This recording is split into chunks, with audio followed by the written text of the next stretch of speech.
Assalamu alaikum guys, welcome back to our channel that is Destiny Coaching Classes. Hope you all are doing very well. I am also well. In this video we are going to talk about the very first part of tense, that is present indefinite tense. It is also known as simple present tense. जैसे कि हर video में मैं English और हिंदी दोनों ही language में discuss करती हूँ, तो इस वीडियो में भी मैं इंग्लिश और हिंदी दोनों ही लैंग्वेजेस का इस्तेमाल करूँगी ताकि आप लोगों को सारी चीज़ें बहुत आसानी से समझ में आ जाए। और हाँ, इससे पहले हम लोगों ने टेंस के बारे में जाना था कि टेंस क्या होती है और टेंस के कितने टाइप्स होते हैं, और एग्जाम्पल भी देखा था कि उसमें क्या क्या चीज़ें इम्पॉर्टेंट है। तो अगर किसी ने भी वो वीडियो नहीं देखा है तो मैं लिंक डिस्क्रिप्शन बॉक्स में डाल दूँगी, आप लोग ज़रूर जाके पहले वो वीडियो देखें, और उससे भी पहले वाले बहुत सारे वीडियोज़ हैं वो सारी भी वीडियोज़ देख लीजिए, क्योंकि ये सारी ही वीडियोज़ एक दूसरे से लिंक्ड हैं। और अगर आप लोगों को टेंस में कमांड हासिल करना है तो आप लोगों को सेंटेंस स्ट्रक्चर आना चाहिए, जो कि ऑलरेडी मैं पढ़ा चुकी हूँ। तो आप लोग पहले वाले सारे वीडियोस को जाके एक बार देख लें। अगर वीडियो अच्छा लगता है तो इसे लाइक कीजिए, अपने दोस्तों के साथ शेयर कीजिए और मेरे चैनल को सब्सक्राइब कीजिए। So without any further delay let's get into the video. तो आज हमारा टॉपिक है present indefinite tense. It is also known as simple present tense. इसको हम लोग सिंपल प्रेजेंट टेंस भी कहते हैं। तो इसमें कंफ्यूज होने वाली बात नहीं है, कि कोई कंफ्यूजन नहीं होना चाहिए कि प्रेजेंट इंडेफिनिट अलग होता है और सिंपल प्रेजेंट अलग होता है। नहीं, दोनों एक ही हैं। या आप प्रेजेंट इंडेफिनिट कहिए या फिर सिंपल प्रेजेंट कहिए, दोनों एक ही हैं। It is used to talk about habits, facts and general truths, universal truths that are happening now or that happen regularly। देखिए इसका क्या मतलब हुआ कि जब प्रेजेंट इंडेफिनिट है, इसका इस्तेमाल किसी भी आदत के बारे में हम कोई बात कर रहे होते हैं तब किया जाता है। किसी फैक्ट्स यानी तथ्य के बारे में बात कर रहे हैं तब किया जाता है। एंड जनरल ट्रूथ यानी कि जो सामान्य सत्य होते हैं, या फिर यूनिवर्सल ट्रूथ जो कि हमारा सार्वभौमिक सत्य हैं, उन चीज़ों के बारे में बात करने के लिए प्रेजेंट इंडेफिनिट टेंस या सिंपल प्रेजेंट का इस्तेमाल किया जाता है, जो कि ऑलरेडी रेगुलर बेसिस पे वो चीज़ें हैपन होती चली आ रही हैं, या हो रही हैं, या होती रहती हैं। तो ये है हमारा प्रेजेंट इंडेफिनिट टेंस। इसको हिंदी में भी समझ लेते हैं। प्रेजेंट इंडेफिनिट टेंस को हिंदी में सामान्य वर्तमान काल कहा जाता है। क्या कहा जाता है? सामान्य वर्तमान काल कहा जाता है। इस टेंस की क्रिया से यह पता चलता है कि कार्य वर्तमान काल में सामान्यतया जनरली होता है। वही चीज़ जनरली जो चीज़ होती है, जैसे आप सुबह उठते हैं, उठना आपकी हैबिट है। उसके बाद आप ब्रश करते हैं, वो आपकी हैबिट है। आप फ्रेश होते हैं, हैबिट है। नाश्ता करते हैं, हैबिट है। तो ये सारी चीज़ें जो हैं, ये आप अपने रोज़मर्रा की ज़िंदगी में कर रहे हैं, ये आपकी हैबिट है, जनरली चली आ रही हैं, वो आपकी रोज़ की आदत में शुमार है। तो ये क्या हो गया हमारा प्रेजेंट इंडेफिनिट टेंस। इस टेंस में वर्ब का पहला या पांचवा रूप इस्तेमाल होता है, प्रयोग में आता है। पहला या पांचवा वर्ब V1 क्या होता है, V5 क्या होता है, ये ऑलरेडी मैंने आपको सेंटेंस स्ट्रक्चर में पढ़ा चुकी हूँ, फिर भी मैं एक बार रिकॉल कर देती हूँ। V1 जो कि हमारा बेस फॉर्म होता है, वर्ब का जो बेस फॉर्म होता है, जैसे गो है तो गो हमारा V1 हुआ। लेकिन गो को अगर हमने प्लूरल कर दिया है, उसमें ES लग गया, गोज़ बन गया वो, तो वो क्या हो गया हमारा V5, यानी वर्ब का V5 फॉर्म, पांचवा फॉर्म हो गया। प्रेजेंट इंडेफिनिट टेंस के वाक्यों से हमें ज्ञात होता है कि कोई कार्य या घटना समय समय पर सामान्य रूप से या अनिश्चित समय पर घटती हैं। प्रेजेंट इंडेफिनिट टेंस से हमें क्या पता चलता है कि कोई भी घटना समय समय पर, कोई भी कार्य समय समय पर सामान्य रूप से चलता है, मतलब घटना घटती रहती है। इसमें किसी कार्य के पूरा होने या ख़त्म होने का पता नहीं चलता। कोई भी कार्य जो शुरू हुआ है वो पूरा हुआ है या ख़त्म हुआ है ये नहीं पता चलता है, अर्थात यह अनिश्चित होता है। इसीलिए क्या कहा जाता है इसको, प्रेजेंट इंडेफिनिट। इंडेफिनिट का मतलब ही होता है अनिश्चित। ये नहीं पता है कि जो काम चल रहा है, जो काम शुरू हुआ वो ख़त्म हुआ कि नहीं हुआ, इसका पता नहीं चलता है। इसीलिए इसको क्या बोलते हैं, हिंदी में इसको क्या बोलते हैं, सामान्य वर्तमान काल या अनिश्चित वर्तमान काल भी कहते हैं। इसमें काम की कोई निश्चितता नहीं होती है कि हाँ काम अगर शुरू हुआ है तो वह ख़त्म हो रहा है कि नहीं हो रहा है, कि पूरा हो रहा है कि नहीं हो रहा है। ये सिर्फ काम को बताता है जो कि एक टाइम टू टाइम चलता रहता है। तो ये हो गया हमारा प्रेजेंट इंडेफिनिट टेंस। देखिए एग्जाम्पल देखिए अब आप लोग, तुम बाज़ार जाते हो। अब वो बाज़ार गया, वो बाज़ार में उसने काम किया, बाज़ार से वापस आया, ये हम लोगों को नहीं पता है। बस उसका एक सेंटेंस है कि तुम बाज़ार जाते हो, वो उसकी हैबिट बता रहा हो। देखिए दूसरा एग्जाम्पल है, मैं पत्र लिखता हूँ या लिखती हूँ। तो इसमें ये नहीं कि लिख के फिनिश हुआ कि नहीं, ये वाली कोई बात नहीं है। सिर्फ ये बता रहा है कार्य को कि मैं पत्र लिखता हूँ। बच्चे मैदान में खेलते हैं। अब उन्होंने खेला कि नहीं खेला, कि खेल पूरा हुआ, इसकी कोई निश्चितता नहीं है, ये इंडेफिनिट है। देखिए यहाँ पे मैंने एक सेंटेंस बताया था ना, सूरज पूरब से निकलता है और पश्चिम में डूबता है। ये सेंटेंस पे गौर कीजिएगा। अभी मैंने तीनों के बारे में पहले डिफाइन करूँगी, उसके बाद लास्ट में इसको। प्रथम 3 वाक्य में ठीक से ज्ञात नहीं हो पा रहा है कि उनमें कार्य समाप्त हुआ है या नहीं, या कार्य अभी भी चल रहा है। देखिए वही चीज़ है कि कार्य की समाप्ति की कोई बात यहाँ पे नहीं ज्ञात हो रही है, या कार्य चल रहा है कि नहीं चल रहा है, कुछ पता नहीं है।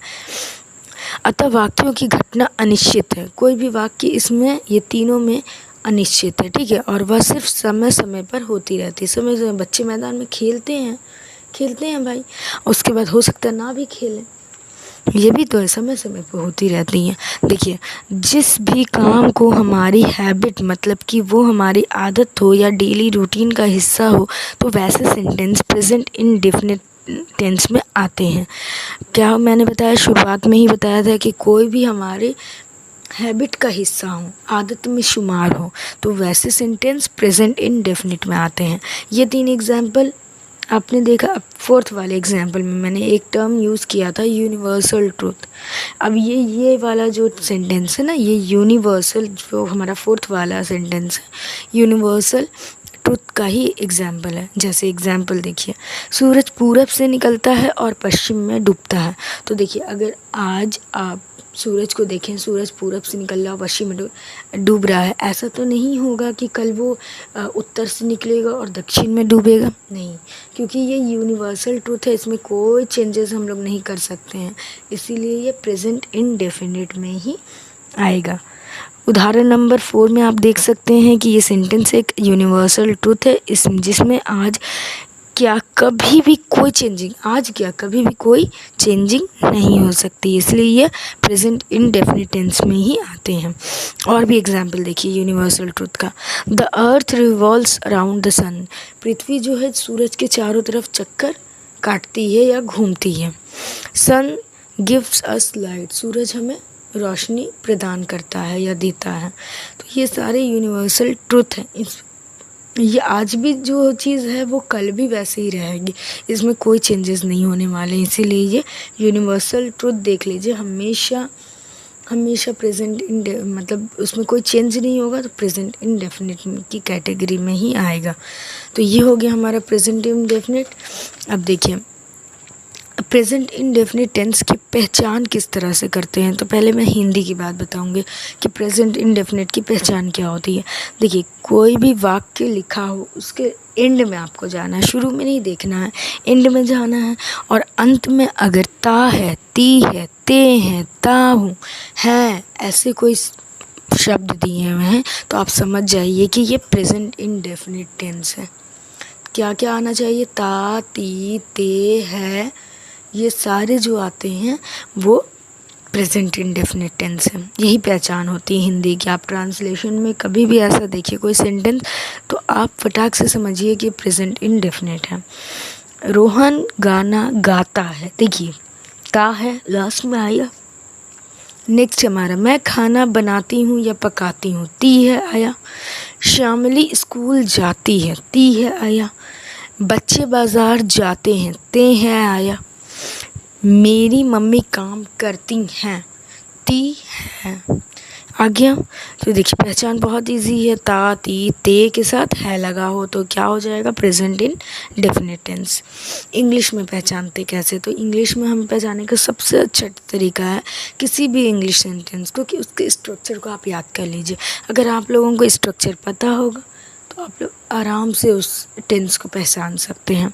तो हमारा स्ट्रक्चर क्या होता है, सब्जेक्ट प्लस वर्ब का फर्स्ट फॉर्म या फिर वर्ब का फिफ्थ फॉर्म आता है और ऑब्जेक्ट आता है। अब वही बात फिर से आई कि वर्ब का फर्स्ट फॉर्म क्या होता है, फिफ्थ क्या होता है।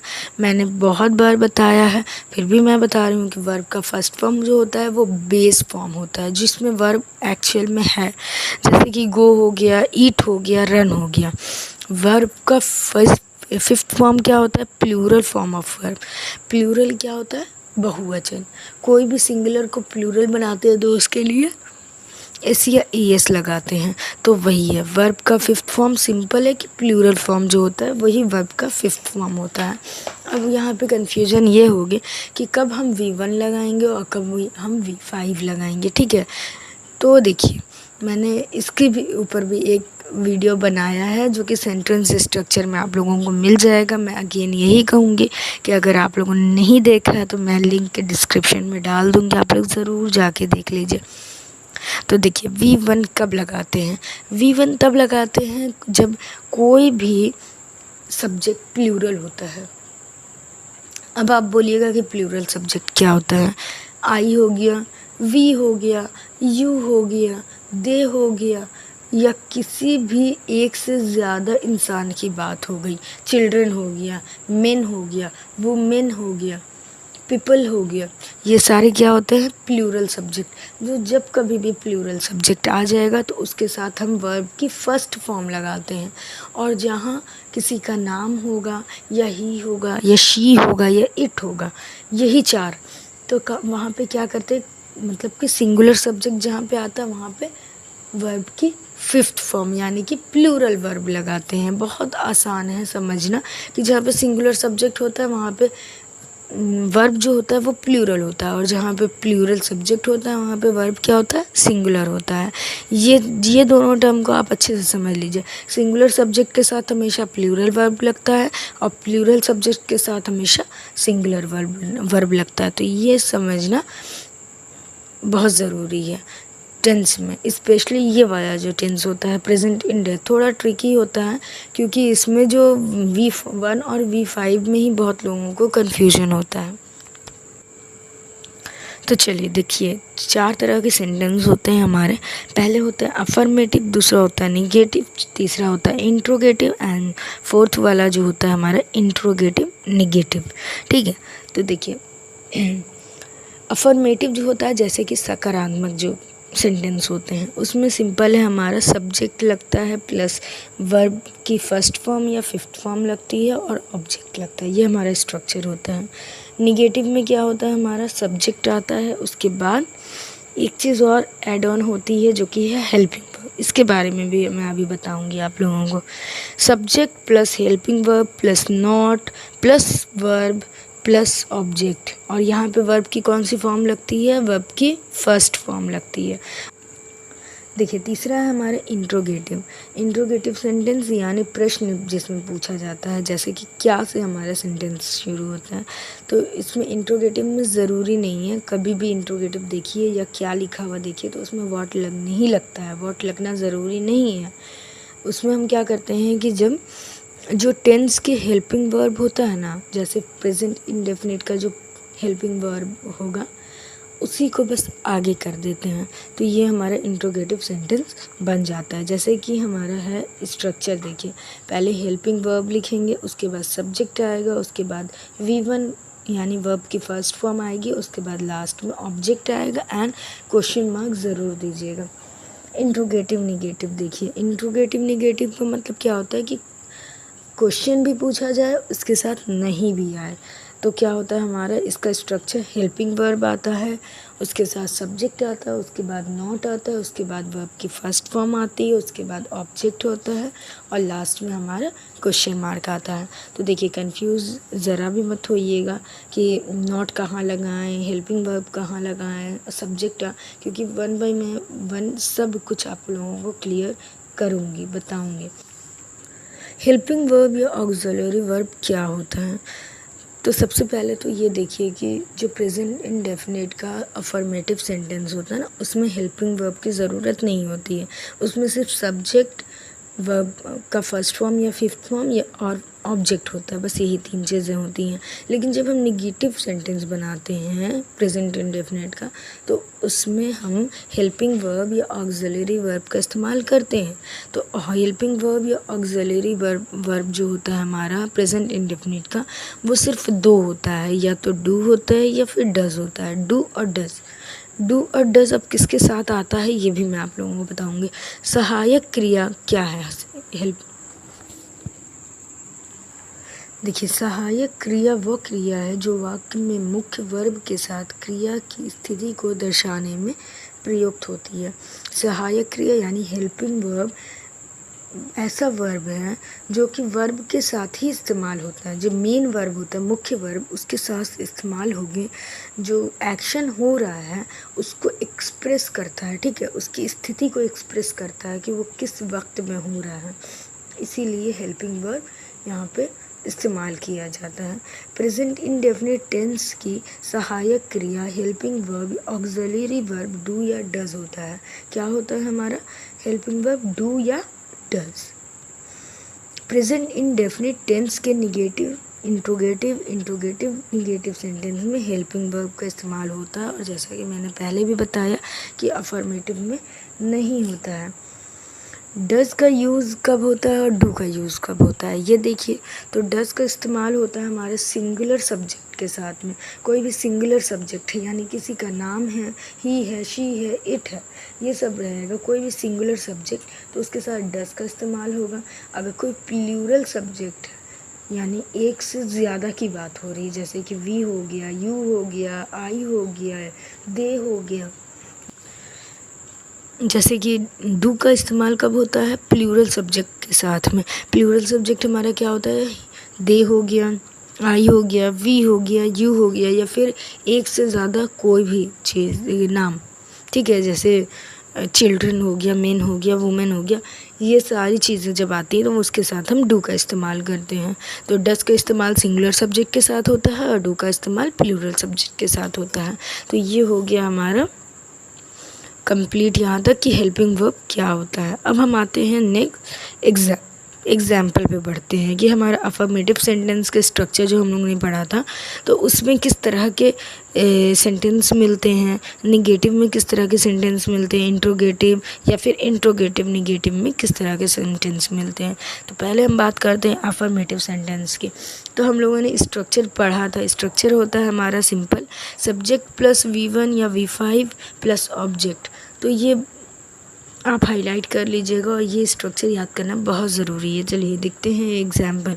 सबसे पहले हिंदी में अगर सेंटेंस दिया हुआ तो आप वर्ड के सेंटेंस के लास्ट में देखिए, ता है, ती है, ते है आएगा। ताती ते के साथ है लगा हुआ मोस्टली आएगा, तो आप इसको पहचान जाइएगा। वे मैदान में खेलते हैं, तो यहाँ पे क्या करेंगे? वे की इंग्लिश होती है दे। मैदान में खेलते हैं, किसी भी सेंटेंस को मैंने क्या बताया था कि अगर उसमें क्रिया को देखना है या फिर हेल्पिंग वर्ब को पहचानना है, तो सबसे पहले हम क्या करेंगे कि सब्जेक्ट तो लिख देंगे। सब्जेक्ट जो होता है, पहला फर्स्ट वर्ड जो होता है वो सब्जेक्ट होता है। फिर लास्ट में हम जम करते हैं, देखते हैं है यानी कि ये प्रेजेंट में है।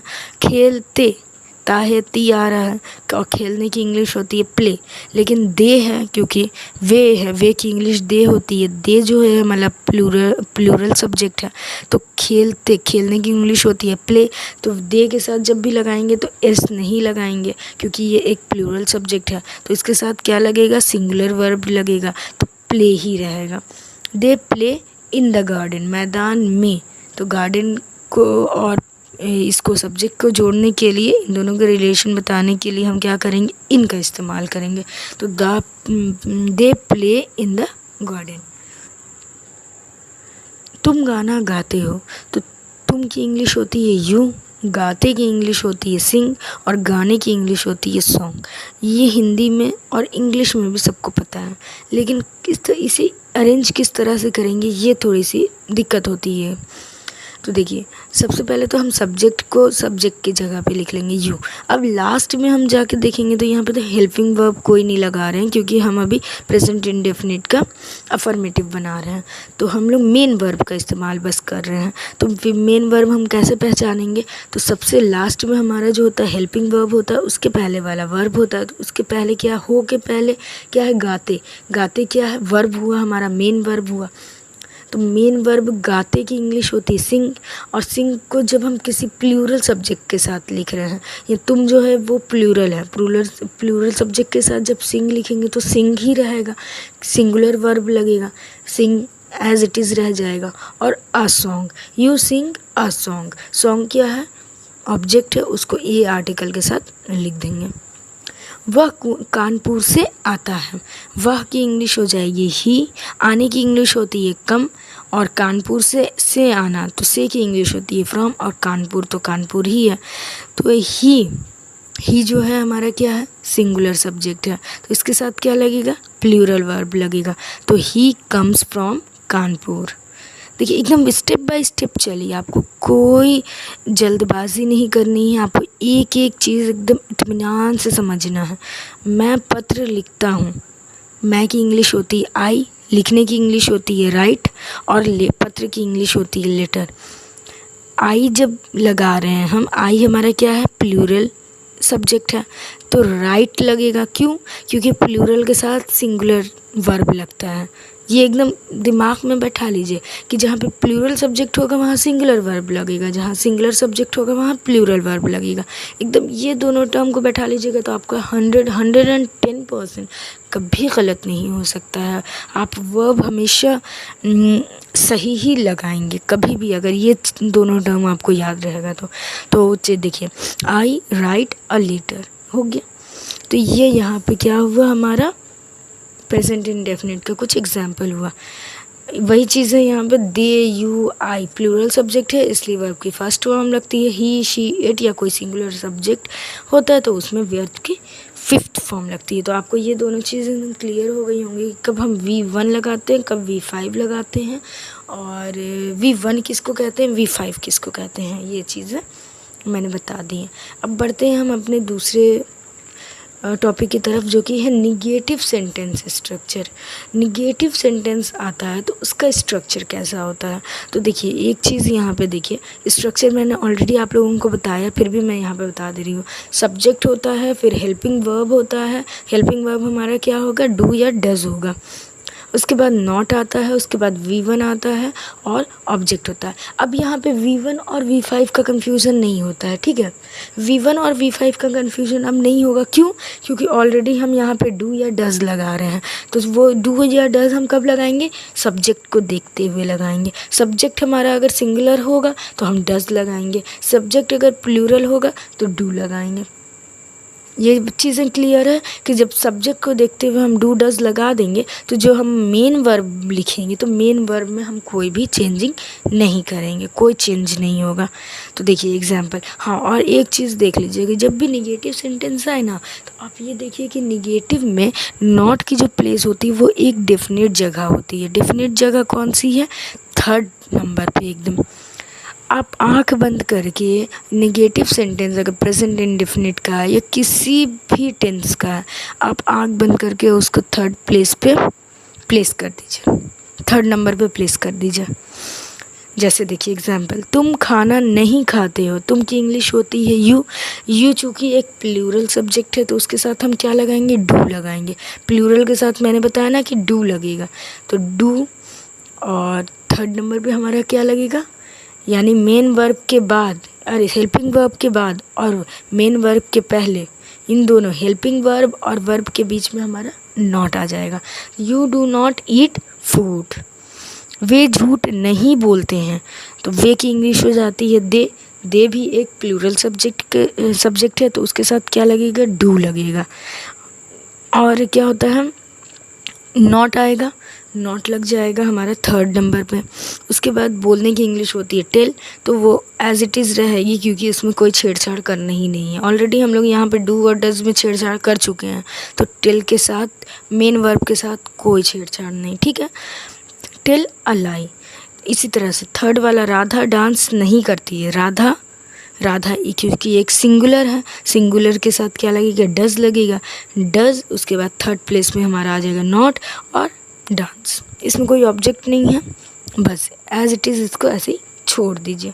मैं क्रिकेट नहीं खेलता हूँ, मैं की इंग्लिश होती आई के साथ लगेगा डू, और डू के तुरंत बाद आ जाएगा नॉट। आई डू नॉट, यहाँ तक की कहानी क्लियर हो गई। अब खेलने की इंग्लिश होती है प्ले, प्ले को एज इट इज़ लिख दीजिए, और क्रिकेट हो जाता है हमारा ऑब्जेक्ट। वो बाज़ार नहीं जाता है, ही एक सिंगुलर सब्जेक्ट है, उसके साथ क्या लगेगा, डज। फिर उसके बाद आ जाता है नॉट, उसके बाद हम जाने की इंग्लिश होती है गो, और मार्केट ऑब्जेक्ट है। और मार्केट के लिए हमेशा, या कहीं भी स्कूल है, मार्केट है, या कोई दूसरे शहर जाना आना, उसके साथ हमेशा प्रीपोजिशन टू का इस्तेमाल होता है। तो ये हो जाता है हमारा निगेटिव सेंटेंस। देखिए, निगेटिव सेंटेंस में एक चीज़ हमेशा याद रखिए कि निगेटिव सेंटेंस में नॉट का प्लेस एकदम तय है कि ये थर्ड नंबर पे ही आना है। निगेटिव कोई भी टेंस का कोई भी हो, चाहे प्रेजेंट पढ़िए, पास्ट पढ़िए, फ्यूचर पढ़िए, या उसके अंदर के चारों पार्ट पढ़िए, तो उसमें नॉट का प्लेस एकदम तय रहता है, एकदम फिक्स है। अब देखिए, आपको एक जगह कन्फ्यूज़न ये होगी कि आपने तो बोला था कि जब सिंगुलर होता है, सब्जेक्ट होता है, तो प्लूरल वर्ब लगाते हैं, और जब प्लूरल वर्ब होता है तो सिंगुलर सब्जेक्ट लगाते हैं। तो यू जो है, मैं एकदम बेसिक क्लियर कर दे रही हूँ कि यू जो है एक प्लूरल सब्जेक्ट है, ठीक है।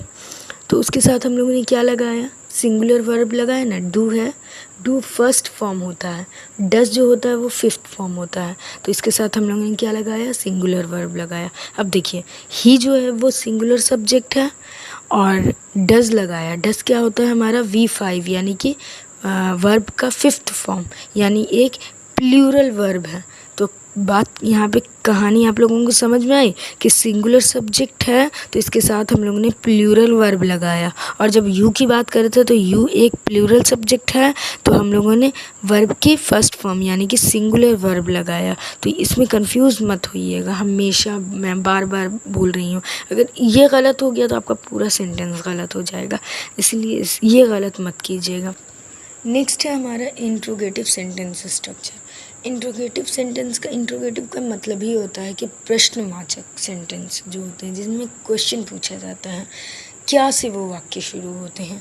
तो इसमें देखिए, एक चीज़ पहले मैं बता दूं कि अगर कहीं भी आप देखिए कि क्या से है, तो ज़रूरी नहीं कि वहाँ पे WH वर्ड ही लगे, वॉट का ही इस्तेमाल हो, नहीं। जब भी हम टेंस की बात करते हैं तो वहाँ पे क्या लगेगा, हमारा हेल्पिंग वर्ब हमारा प्रेजेंट इंडेफिनिट का डू या डज होता है, तो इसको सब्जेक्ट के अकॉर्डिंग देख के आगे कर देते हैं। सब्जेक्ट हमारा जो भी होगा उसके हिसाब से डू या डज लगाएंगे और उसको आगे कर देते हैं, और लास्ट में हमारा क्वेश्चन मार्क आ जाता है, तो ये हमारा इंट्रोगेटिव सेंटेंस बन जाता है। तो इसका स्ट्रक्चर देखिए कुछ इस तरह का होता है। हेल्पिंग वर्ब होता है पहले, उसके बाद सब्जेक्ट होता है, उसके बाद वर्ब की फर्स्ट फॉर्म होती है, उसके बाद हमारा ऑब्जेक्ट होता है, और लास्ट में हमारा क्वेश्चन मार्क होता है। क्वेश्चन मार्क देना मत भूलिएगा, क्वेश्चन मार्क बहुत ज़रूरी है। तो देखिए, एग्जाम्पल हम लोग देखते हैं।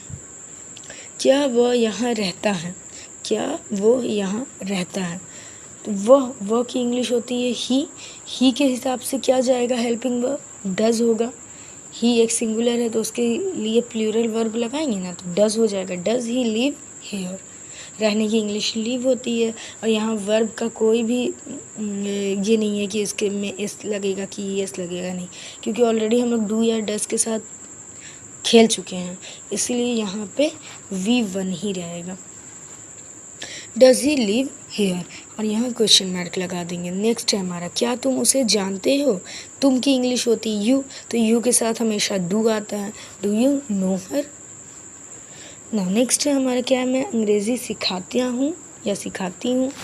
डू आई टीच इंग्लिश, आई के साथ हमेशा डू लगता है, क्यों? क्योंकि आई एक प्लूरल सब्जेक्ट है। लगने का मतलब रूल नहीं है, रूल आप देखिए, रूल ये है कि जब सिंगुलर रहेगा तो उसके साथ प्लूरल, प्लूरल रहेगा तो सिंगुलर, तो आई प्लूरल है उसके साथ सिंगुलर लगेगा। और सिखाने की इंग्लिश होती है टीच, या पढ़ाती हूँ तो टीच, और अंग्रेज़ी है तो इंग्लिश लिख देंगे। क्या वो गाना गाती है, does she Singh a song, वो की इंग्लिश गाती यानी किसी लड़की की बात हो रही है तो यहाँ पे क्या करेंगे, शी के आगे डज लगेगा, does she Singh a song. क्या वह गरीबों की मदद करता है, वह करता है, ता यानी किसी आदमी मेल वर्जन की बात हो रही है, किसी लड़के की बात हो रही है तो क्या करेंगे, does he help the poor. और लास्ट में हमारा क्वेश्चन मार्क। तो देखिए यहाँ पे ये चीज़ें एकदम क्लियर कर लीजिए कि जब भी सब्जेक्ट को देखते ही हुए हम हेल्पिंग वर्ब लगाते हैं, आगे भी लगाना, तो ये नहीं कि सब कुछ भी लगा दे उसके बाद सब्जेक्ट है, नहीं, सब्जेक्ट जो रहेगा उसको देखते ही हुए आगे भी लगाना है। तो चलिए ये हो गया हमारा इंट्रोगेटिव सेंटेंस, और लास्ट है हमारा इंट्रोगेटिव निगेटिव सेंटेंस स्ट्रक्चर। तो इंट्रोगेटिव निगेटिव सेंटेंस स्ट्रक्चर क्या होता है, पहले हेल्पिंग वर्ब होता है, सब्जेक्ट होता है, उसके बाद देखिए इसमें भी नॉट क्या है, उसका नॉट की जगह एकदम फिक्स है। नॉट कहाँ पे लगेगा, थर्ड प्लेस पे, तो नॉट हमारा थर्ड प्लेस पे लगा। उसके बाद V1 है, और लास्ट में हमारा ऑब्जेक्ट है, एंड देन क्वेश्चन मार्क है। तो एग्जाम्पल देखिए, क्या बच्चे मैदान में नहीं खेलते हैं, क्या आया हमारा, बच्चे चिल्ड्रन है, बच्चों की इंग्लिश चिल्ड्रन, और चिल्ड्रन देखिए एक बहुवचन है, ठीक है, प्लूरल है।